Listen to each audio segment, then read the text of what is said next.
As I was thinking about the prompt, A Taste of Home, first of all, I want to thank Benjamin and Kyle for asking me to be the MC. I'm really grateful for this opportunity. I started thinking about the analytical mind that I have. What is home? Merriam-Webster has 6 different definitions for home. But I think a great sage of our time, George Carlin, defined home best. Home is a state of mind.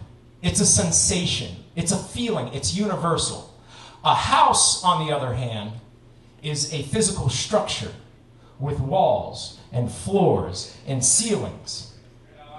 A house, George Carlin said, is just a place to keep your stuff while you go out and get more stuff. Home is an essence for me. Home is a warm hug. It's a blanket. It's a bowl of chicken noodle soup. Or for our vegan friends, it's basic vegan miso soup. But for some, home is broken. A place of fear. A place you don't want to go. A place that you have to go, if you have to go to, you tolerate it. And yet for others, they don't have a home. Home should be a place of acceptance, of loving. And it doesn't have to be the place where you grew up, or it doesn't have to be the place where your parents live. Home is where you make it. I don't know if you know this about me, but I am of having trouble with microphones. I am of Greek heritage. I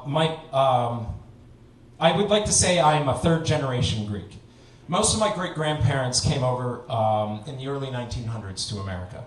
My grandfather, Coutris, actually came over a little bit later. So most of my grandparents, like I said, came over from Greece, so third generation.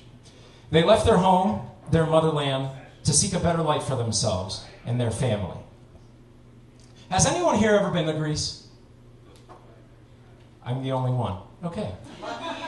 I know, lucky me. But I'm sure you've seen pictures.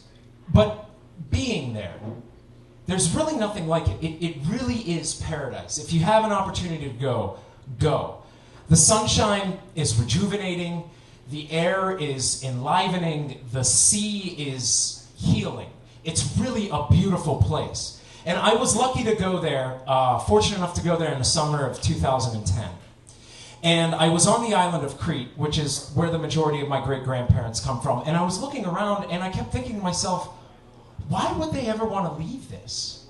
Why would they ever leave their family, this beautiful environment they have, and come to America? And come to Ohio? And the more I thought about it, the more I realized that their lifestyle, their standard of living must have been so poor that they had to leave. They wanted a better life for their family. So they left their home and they settled in places like New York City, Youngstown, Ohio, Cleveland, Ohio, and Chicago in order to make a better life for themselves. They left behind all their friends and most of their family, and they came to a country that spoke a different language, a country they'd never been to before, and a country where the inhabitants treated outsiders as suspects at best. Fast forwarding to 2016, skipping over stories of How I Met Your Grandmother, the Depression, how my grandfather on my mother's side got stuck in Greece during the Depression, and the stories of his daily life there. How both of my grandfathers and every single great uncle fought for the U.S. during World War II. Those are stories to be told. And one of the reasons I'm grateful for Benjamin and Kyle is that I actually sat down over the last 48 hours and I thought about these things. And there are more stories to be mined. And it's something that I'm consciously going to be working towards. Talking to the remaining family members of mine who are still alive, who whose parents came over, my great aunts and great uncles. We don't have many of them left. Among my great aunts and great uncles, and aunts and uncles, and about 100 first, second, and third cousins, we have doctors, lawyers, accountants, teachers, engineers, chefs, computer specialists, yoga instructors, politicians, actors, real estate salespeople, and all sorts of professions in between. We have family members who are communists, moderates, Republicans, and yes, even a few Trump supporters.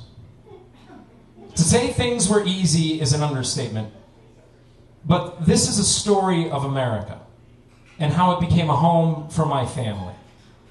Whether we have contributed to, quote unquote, making America great is debatable. But we have perpetuated the supreme ideal, or the mythology, of what America could be for our modern society. America is my home, for now. And with that story, like I said, that is just the beginning of a story that I want to tell, a story that speaks to me.